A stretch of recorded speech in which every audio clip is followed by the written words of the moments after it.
राधे राधे। आज आप सुनेंगे पुरुषोत्तम मास महात्म्य का अत्यंत रहस्यमय और दिव्य 11वां अध्याय। इस अध्याय में आप जानेंगे उस अद्भुत घटना के बारे में जब राजा द्रुपद के यज्ञ की प्रचंड अग्नि से देवी द्रौपदी का दिव्य प्राकट्य हुआ था। साथ ही इस अध्याय में भगवान श्री कृष्ण स्वयं पुरुषोत्तम मास और उसके महान व्रत का ऐसा दिव्य उपदेश देने वाले हैं जिसे सुनने मात्र से मनुष्य के भीतर भक्ति, वैराग्य और धर्म के प्रति श्रद्धा जागृत होने लगती है। शास्त्रों में कहा गया है कि पुरुषोत्तम मास केवल एक साधारण महीना नहीं बल्कि भगवान श्री हरि विष्णु का साक्षात स्वरूप माना गया है। इस पावन मास में जो व्यक्ति श्रद्धा से कथा श्रवण, भजन, दान और व्रत करता है उस पर भगवान श्री कृष्ण की विशेष कृपा बरसती है और उसके जीवन के अनेक कष्ट धीरे धीरे समाप्त होने लगते हैं। तो आइए पूर्ण श्रद्धा और एकाग्र मन से प्रवेश करते हैं पुरुषोत्तम मास महात्म्य के इस दिव्य 11वें अध्याय में। नारद जी बोले, हे नाथ, शंकर जी के चले जाने पर उस चिंतित बाला ने क्या किया? सेवा, धर्म और सिद्धि के लिए मुंह दीन की सुनने की इच्छा है, सो आप कहो। श्री नारायण बोले, इसी प्रकार युधिष्ठिर ने श्री कृष्ण भगवान से पूछा था। तब भगवान ने युधिष्ठिर से जो कुछ कहा था वह तुम मुझसे सुनो। श्री कृष्ण भगवान बोले, हे राजन, इस प्रकार शिव जी के चले जाने पर वह कन्या कांतिहीन हो गई, लंबी लंबी सांस लेने लगी, अत्यंत डरी हुई, पतली कमर वाली, आंसू बहाती हुई रोने लगी। हृदय की अग्नि से उसका शरीर जलने लगा और उस तपस्विनी की अवस्था दावाग्नि से जले हुए लता के पत्तों की भांति हो गई। ऐसे दुख पाते हुए जब बहुत समय बीत गया तब काल ने उस तपस्विनी को धर दबोचा। जैसे बिल में चूहे को सर्प दबोच लेता है, वैसे ही तपस्विनी को बलवान काल ने दबोच लिया। जैसे वर्षा काल में मेघ से छाए हुए आकाश में बिजली चमक कर रह जाती है, वैसे ही वह तप से पाप भस्म करके अपने ही आश्रम में मर गई। उस समय धर्मात्मा राजा यज्ञसेन द्रुपद अनेक सामग्री से युक्त एक महान यज्ञ कर रहे थे। तब उसी यज्ञ कुंड में से स्वर्ण के समान कांति वाली एक कन्या का प्रादुर्भाव हुआ जो पहले ऋष्य कन्या थी, जो अब राजा द्रुपद की पुत्री द्रौपदी के नाम से विख्यात हुई। इसके विवाह के लिए राजा द्रुपद ने एक स्वयंवर का आयोजन किया था। हे राजन, इसके स्वयंवर में अर्जुन ने मत्स्य वेद करके भीष्म, कर्ण आदि बहुत से राजाओं का मान मर्दन करके इसे प्राप्त किया था। श्री नारायण बोले, हे नारद, उसी द्रौपदी को दुष्ट दुशासन ने बाल पकड़कर खींचा था और कर्ण ने शूल जैसे कटु वचन सुनाए थे। श्री कृष्ण बोले, हे राजन, इसके द्वारा पिछले जन्म में पुरुषोत्तम मास को त्यागने के कारण मैंने भी इसको त्याग दिया था, परंतु इस जन्म में जब इसने मुझे पहली बार देखा तभी यह मेरे साथ प्रीति करने लगी, अनुराग कर लिया, मुझे सखा बना लिया। दुशासन द्वारा चीरहरण के समय जब अत्यंत स्नेह के साथ मेरा नाम लेकर यह बार बार चिल्लाई, हे दामोदर, हे दया सिंधु, हे कृष्ण, हे नाथ, हे जगतपति, हे रमानाथ, हे केशव, मेरे माता पिता, भाई, बंधु, सखी, भांजा, बहन, इष्ट मित्र, पति आदि कोई भी नहीं है। हे ऋषिकेश, मेरे तो सब कुछ आप ही हैं। हे गोविंद, दुशासन मेरा भरी सभा में अपमान कर रहा है, क्या आप इसे नहीं देख रहे हैं? दुशासन द्वारा खींची गई द्रौपदी पहले मुझ पुरुषोत्तम को भूल गई थी, परंतु जब इसने मुझे याद किया तब हे राजन, मैं तत्काल गरुड़ पर चढ़कर वहां आया और अनेक प्रकार के वस्त्रों से इसको आच्छादित कर दिया। जो सदा मुझ में स्नेह करने वाली, मुझे अत्यंत प्यारी पतिव्रता, मेरे प्राणतुल्य और मेरी प्रिय सखी है, ऐसी द्रौपदी की भी पुरुषोत्तम के अनादर करने के कारण मैंने उपेक्षा कर दी थी। अतः पुरुषोत्तम का अनादर करने वाले को मैं गिरा देता हूं। सब प्रकार से यह पुरुषोत्तम मास मनुष्यों, मुनियों तथा देवताओं को भी मान्य है और मनिच्छित फल देने वाला है। अतः अब आने वाले पुरुषोत्तम मास की आराधना करो ताकि 14 वर्ष पूरे होने पर तुम्हारा अवश्य कल्याण होगा। हे पांडुपुत्र, राज्यसभा में जिन जिन ने भी द्रौपदी के केशों को खींचते हुए देखा है, मैं उनकी स्त्रियों के बालों को क्रोध से उखाड़ दूंगा और दुर्योधन आदि राजाओं को यमलोक पहुंचाकर सब शत्रुओं का नाश करके तुम्हें सम्राट बना दूंगा। हे राजन, मुझे लक्ष्मी जी, देवी जी, माता देवकी, साती, प्रद्युम्न आदि कोई भी इतना प्रिय नहीं है जितना मुझको मेरे भक्त प्रिय है। जिसने मेरे भक्त को सताया है, मैं उसे सदा पीड़ित करता हूं। हे पांडव पुत्र, मेरा उसके समान कोई शत्रु नहीं है, मैं उसकी ओर देखता भी नहीं हूं। उसको यमराज ही दंड देने के अधिकारी हैं। श्री नारायण बोले, इस प्रकार भगवान श्री कृष्ण द्रौपदी और 5 पांडवों को समझाकर द्वारकापुरी जाने की इच्छा से बोले, हे राजन, अब मैं अपने विरह में विकल द्वारकापुरी को जा रहा हूं, जहां महाभागवती जी, माता देवकी, गदा, सांब आदि, उग्रसेन आदि, यादव लोग, रुक्मिणी आदि मेरी पत्नियां, ये सब मेरे आने की प्रतीक्षा में टकटकी लगाए मेरे दर्शन की उत्कंठा में, मेरे चिंतन में लगे हुए हैं।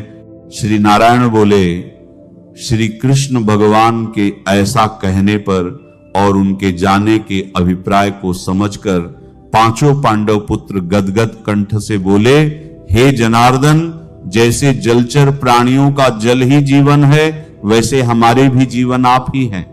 आप जा रहे हैं, जाइए, परंतु थोड़े ही दिनों में हमको पुनः दर्शन दीजिए, क्योंकि सब लोग ये कहते हैं कि पांडवों के नाथ श्री कृष्ण ही हैं, त्रिलोक में और कोई नहीं है। अतः हमारी आप सदा रक्षा करते रहिए। हे जगदीश्वर, भले बुरे जैसे भी हैं, हम सब आपके ही हैं, भूल मत जाना। हमारे चित्त रूपी ब्रह्मांडों का जीवन आपके पाद रूपी कमलों के अधीन है। आप ही हमारे जीवन के आधार हो, हम बार बार यही प्रार्थना करते हैं। पांडुपुत्र ऐसा कहकर उनके पीछे पीछे चलने लगे। तब श्री कृष्ण भगवान प्रेम मग्न होकर रथ में धीरे धीरे बैठे पांडुपुत्रों को लौटाकर द्वारिकापुरी चले गए।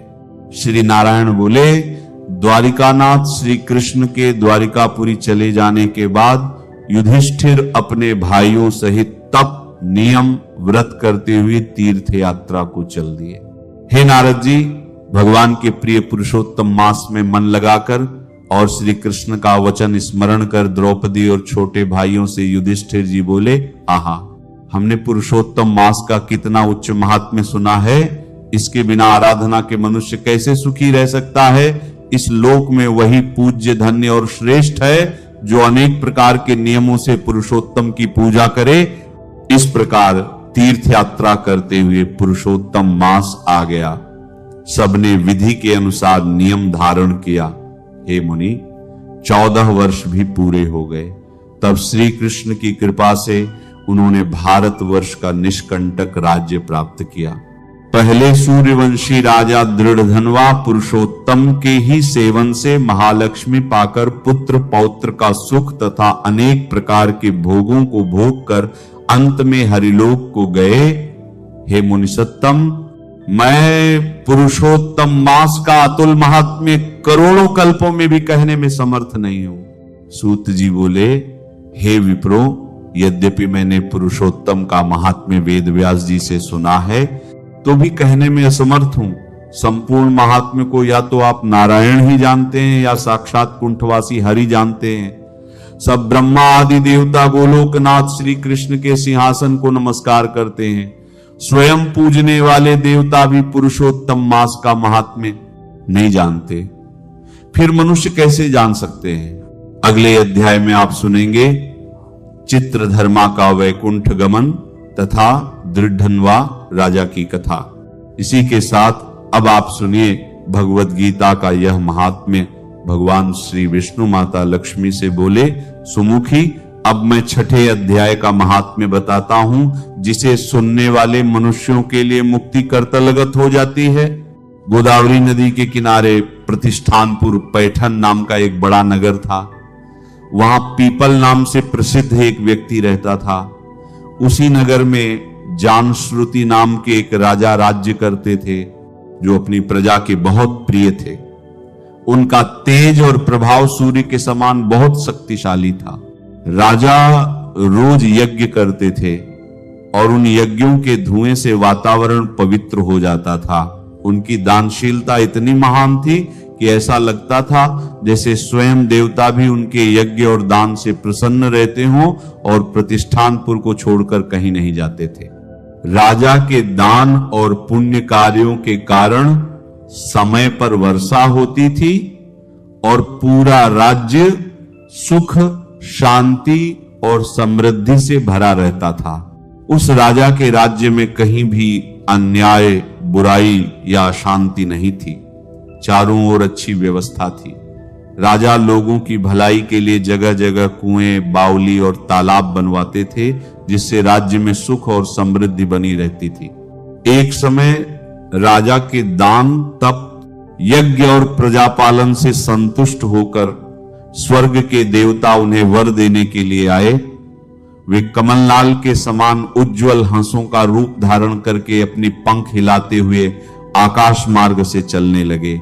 बड़ी उतावली के साथ उड़ते हुए वे सभी हंस परस्पर बातचीत भी करते जाते थे। उनमें से भद्राश्व आगे जाने वालों को संबोधित करके कहा, अरे भाई भद्राक्ष, तुम लोग वेग से चलकर आगे क्यों हो गए? ये मार्ग बड़ा दुर्गम है, इसमें हम सबको साथ मिलकर चलना चाहिए।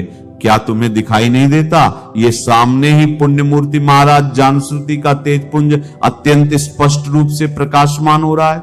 उस तेज से होने की आशंका है, अतः सावधान होकर चलना चाहिए। पीछे वाले हंसों के यह वचन सुनकर आगे वाले हंसा हंस पड़े और उच्च स्वर से उनकी बातों की अवहेलना करते हुए बोले, अरे भाई, क्या इस राजा जानश्रुति का तेज ब्रह्मवादी महात्मा रैक के तेज से भी अधिक तीव्र है? हंसों की यह बातें सुनकर राजा जानश्रुति अपने ऊंचे महल की छत से उतर गए और सुखपूर्वक आसन पर विराजमान होकर अपने सारथी को बुलाकर बोले, जाओ महात्मा रैक को यहां ले आओ। राजा का यह अमृत के समान वचन सुनकर सारथी प्रसन्नता प्रकट करता हुआ नगर से बाहर निकला। सबसे पहले उसने मुक्तिदायिनी काशीपुरी की यात्रा की, जहां जगत के स्वामी भगवान विश्वनाथ मनुष्यों को उपदेश दिया करते हैं। उसके बाद वह गया क्षेत्र में पहुंचा। वहां प्रफुल्ल नेत्रों वाले भगवान गदाधर संपूर्ण लोगों का उद्धार करने के लिए निवास करते हैं। तदनंतर अनेक तीर्थों में भ्रमण करता हुआ सारथी पापनाशिनी मथुरापुरी में गया। यह भगवान श्री कृष्ण का आदि स्थान है, जो परम महान एवं मोक्ष प्रदान करने वाला है। वेद और शास्त्रों में वह तीर्थ त्रिभुवनपति भगवान गोविंद के अवतार स्थान के नाम से प्रसिद्ध है। अनेक देवता और ब्रह्मर्षि उसका सेवन करते हैं। मथुरा नगरी कालिंदी यमुना के किनारे शोभा पाती है। उसकी आकृति अर्धचंद्र के समान प्रतीत होती है। वह सब तीर्थों के निवास से परिपूर्ण है। परमानंद प्रदान करने के कारण सुंदर प्रतीत होता है। गोवर्धन पर्वत के होने से मथुरा मंडल की शोभा और भी बढ़ गई है। वह पवित्र वृक्षों और लताओं से आवृत है। उसमें 12 वन हैं। वह परम पुण्यमय तथा सबको विश्राम देने वाले श्रुतिसारभूत भगवान श्री कृष्ण की आधारभूत है। तत्पश्चात मथुरा से पश्चिम और उत्तर दिशा की ओर बहुत दूर तक जाने पर सारथी को कश्मीर नामक नगर दिखाई दिया, जहां शंख के समान उज्जवल गगनचुंबी महलों की पंक्तियां भगवान शंकर के अष्टक की भांति शोभा पाती हैं, जहां ब्राह्मणों के शास्त्रीय आलाप सुनकर मूक मनुष्य भी सुंदर वाणी का उच्चारण करते हुए देवता के समान हो जाते हैं, जहां निरंतर होने वाले यज्ञ धूम से व्याप्त होने के कारण आकाशमंडल मेघों से धुंधला रहता है। भगवान चंद्रशेखर देहधारियों को वरदान देने के लिए नित्य निवास करते हैं। कश्मीर के राजा माणिकेश ने दिग्विजय में समस्त राजाओं को जीतकर भगवान शिव का पूजन किया था, तभी से उनका नाम माणिकेश्वर हो गया था। उन्हीं के मंदिर के दरवाजे पर महात्मा रैक एक छोटी सी गाड़ी पर बैठे अपने अंगों को खोजते हुए वृक्ष की छाया का सेवन कर रहे थे। इसी अवस्था में सारथी ने उन्हें देखा। राजा के बताए हुए भिन्न भिन्न चिन्हों से उसने शीघ्र ही रैक को पहचान लिया और उनके चरणों में प्रणाम करके कहा, हे ब्राह्मण, आप किस स्थान पर रहते हैं? आपका पूरा नाम क्या है? आप तो सदा स्वच्छंद विचरण करने वाले हैं, फिर यहां किस लिए ठहरे हैं? इस समय आपका क्या करने का विचार है?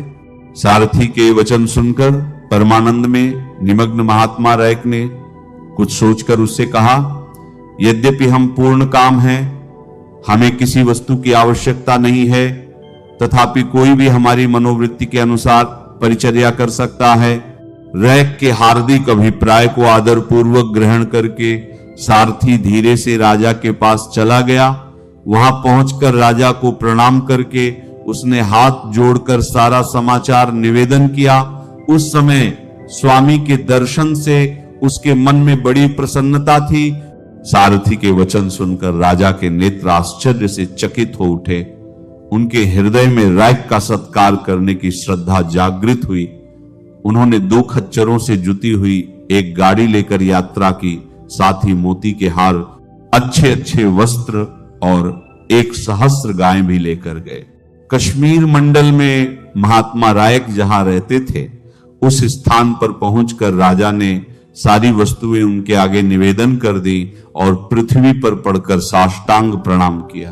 महात्मा रायक अत्यंत भक्ति के साथ चरणों में पड़े हुए राजा जानश्रुति पर कुपित हो उठे और बोले, रे शूद्र, तू दुष्ट राजा है, क्या तू मेरा वृत्तांत नहीं जानता?